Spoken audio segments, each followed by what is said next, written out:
Vera, o que você consegue dizer dessa, não da gravação em si, mas dos reflexos que ela pode ter, e ela é tão bombástica quanto se apresentava, Vera? Boa noite, Carlos Aros. Ela é claramente bombástica, mas a gente tem de fazer aqui algumas pontuações em relação ao que nós mesmos divulgamos ao longo do dia, desde ontem à noite e ao longo do dia.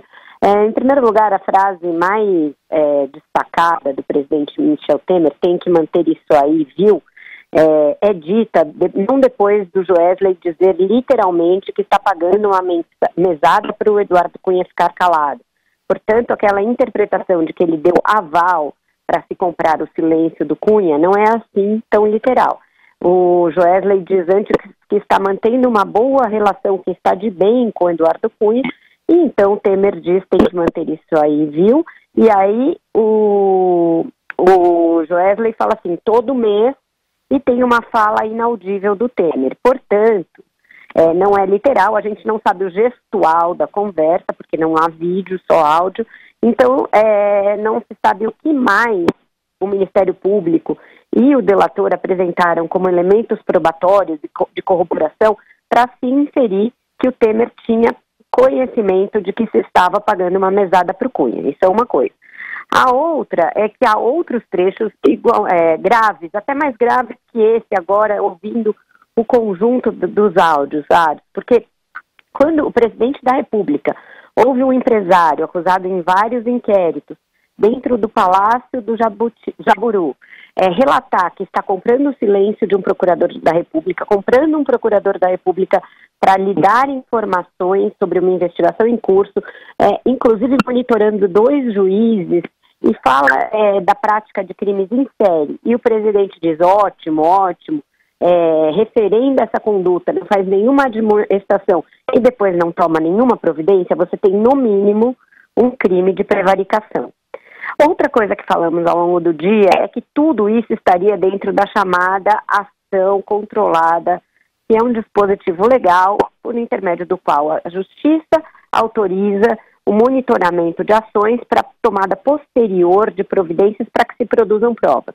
Pois bem, essa primeira conversa gravada em março pelo Joesley no Palácio do Jaburu com o Temer, ela ensejou a delação e essa ação controlada, mas ela ainda não estava nesse bojo. Portanto, ela não foi feita com autorização judicial e não foi feita como uma ação controlada.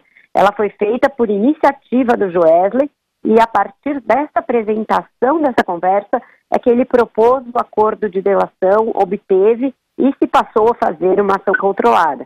Portanto, o Temer ainda poderá dizer que foi vítima de uma gravação clandestina. Veja bem, ela é clandestina porque ela era encoberta, mas não é ilegal, porque uma pessoa que participa da conversa pode gravar uma conversa da qual ela mesma participa. Mas também não é preciso dizer, como a gente disse, eu mesma disse ao longo do dia, que esta gravação já fazia parte da ação controlada. Não, ela ensejou a delação e, portanto, a ação controlada. Então, são duas coisas que eu acho que a gente precisava reposicionar a partir da audição dos áudios. Muda a gravidade? Não muda. Você tem um presidente da República recebendo um empresário investigado, Sim. Esse empresário pede acesso a vários setores do governo, obtém espaço para isso, ele fala, será que se eu falar com o Meirelles em seu nome, tudo bem? Ele fala, tudo bem. Com quem eu posso falar? O Temer indica o Rocha Loures. Ele fala, olha, Maria César está dificultando, o Temer é sensível a esse pleito. Olha, tem que pôr alguém nosso no CAD, o Temer praticamente anota o pleito. Então a conversa é toda muito ruim para o presidente, mas aquele trecho da mesada ao Cunha, esse trecho não é literal. A gente tem de dizer exatamente o que há nas gravações. E tem um detalhe, né, Vera? Você mencionou a história do Meirelles. Nesse ponto fica muito claro que é como se o presidente estivesse simplesmente registrando que são demandas ali e que de alguma forma ele deveria cumprir e atender essas demandas. Sobretudo quando ele, no finalzinho desse tópico, porque a conversa é toda muito roteirizada, né? Ele vai seguindo tópicos, né? Que ele não tenha percebido que estava sendo gravado. Ela segue tópicos e quando você ouve do começo ao final, parece que quando chega no final ali é como se ele fizesse um balanço, sabe? dos assuntos. Deixa eu ver se eu já tratei de tudo. Será que passamos por todos os temas nessa audiência? É mais ou menos assim, né? E aí, quando ele chega nessa parte do Meirelles, ele pergunta, quero inclusive a ajuda do saber como abordá-lo e etc. E o presidente ouve e ainda sorri, é condescendente com essa postura, né? De que é assim, precisamos ajudar como você chegar no ministro da Fazenda, já que abaixo dele estão outros tantos nomes que você precisa também conseguir acessar. Essas pessoas dentro desse grande quadro, e aí começando pelo Meirelles, como elas ficam no cenário a partir dessa gravação? Aros, eu acho que o Meirelles sai bem da gravação, porque em vários momentos o Joesley se refere a tentativas de obter dele, seja informações, seja nomeações, e diz que deu com a cara na porta, apesar do Meirelles ter sido membro do conselho da JBS. Então vamos revisar alguns desses tópicos aqui. Eu fiz anotações sobre isso aqui a partir dos grampos, tá? Ele diz que chegou para o Meirelles e falou, tem que tirar o Rachid da Receita. O Rachid já está há muito tempo, e que o Meirelles falou, putz, eu não consigo mexer nisso. Portanto, fica bem o Meirelles diante disso, certo? Aí ele diz que chegou para ele e falou, Henrique, vamos ver aqui, eu tenho todas essas anotações. Henrique, tem que tirar o Rachid. Não dá para tirar o Rachid. Henrique, tem que pôr alguém nosso no CAD, que o Meirelles meio deu de ombro e deixou para lá, não fez isso. Enfim, ele fala que também tentou chegar no BNDES, que a Maria Silvia o becou. Eu acho que essas pessoas saem bem da delação. Sai pior o Temer, que dá a entender que vai falar com elas para que elas tenham mais jeitinho da próxima vez, né?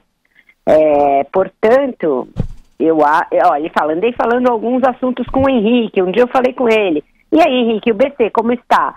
E que aí o Meirelles teria tergiversado, você sabe, o Ilan faz as coisas e eu não fico sabendo, ponto pro Meirelles, é assim que tem que funcionar. Henrique, precisa mexer na Receita Federal, tira o Rachid e põe um outro cara mais dinâmico, e que ele teria dito, isso eu não consigo mexer. E o BNDES? BNDES é coisa do planejamento, como se o Meirelles tivesse dito, não mando ali. E aí o Joesley insiste, mas não foi você que botou a Maria Silvia lá? E o Meirelles fica na dele. Então o Meirelles poderia dar uma aula para o Temer de como não cair em ciladas em conversas com empresários. Ele sairia bem melhor da próxima vez. Agora, diga, Vitor. Não, Vera, eu queria fazer uma pergunta.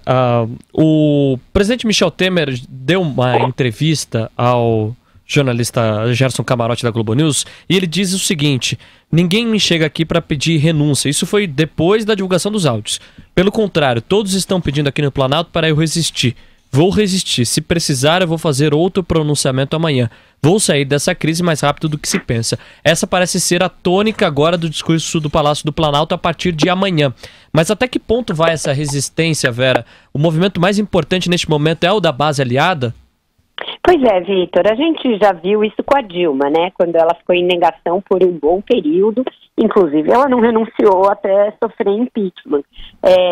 O que vai ditar essa capacidade aí do Temer de se segurar por horas, semanas, meses, é justamente como vão reagir o mercado, hoje reagiu muito mal, a base aliada que ameaçou desembarcar em bloco do bonde, segurou um pouco os movimentos, mas ainda pode fazer alguma coisa, e o que mais haverá de provas produzidas a partir do momento em que essa delação foi iniciada, né? Porque uma coisa são os áudios que já vazaram, e outra coisa é todo o conjunto à disposição do Supremo Tribunal Federal, que justificaram até o ministro Fachin abrir um inquérito contra o presidente da República no andamento do mandato, que é algo que não é usual, não é trivial, não é costumeiro. Então, a gente imagina que muito mais houve, além só do flagrante do Rodrigo Rocha Loures recebendo dinheiro e além desses áudios aos quais a gente teve acesso. Inclusive, tem a outra gravação sobre a conversa do provável corte da taxa Selic, que também é um outro elemento, mostrando uma relação, no mínimo, imprópria entre o presidente e o empresário.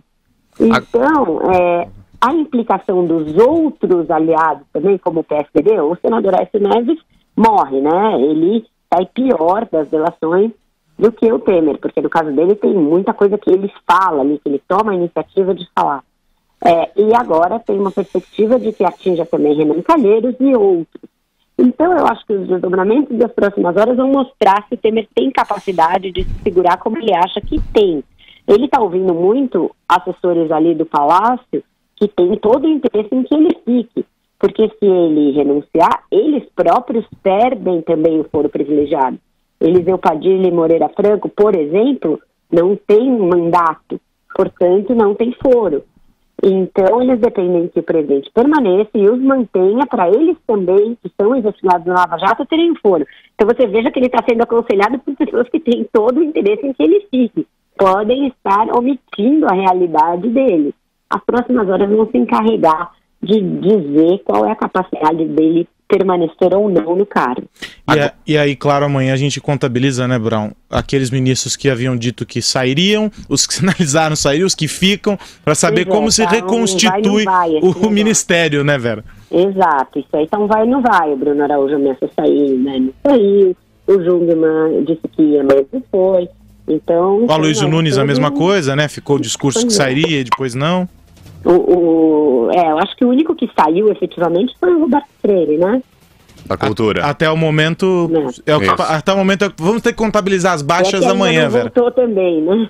Amanhã a gente contabiliza as baixas. Diga, Brown. Agora, Vera, em relação às reformas, hoje, tanto o relator da reforma da Previdência, o deputado Arthur Maia, como o relator da reforma trabalhista, Ricardo Ferraz, anunciaram que o cronograma fica interrompido a partir de agora com essas delações. Como é que fica o Congresso a partir de agora? Como é que se sustentam esses trabalhos e a interrupção das reformas?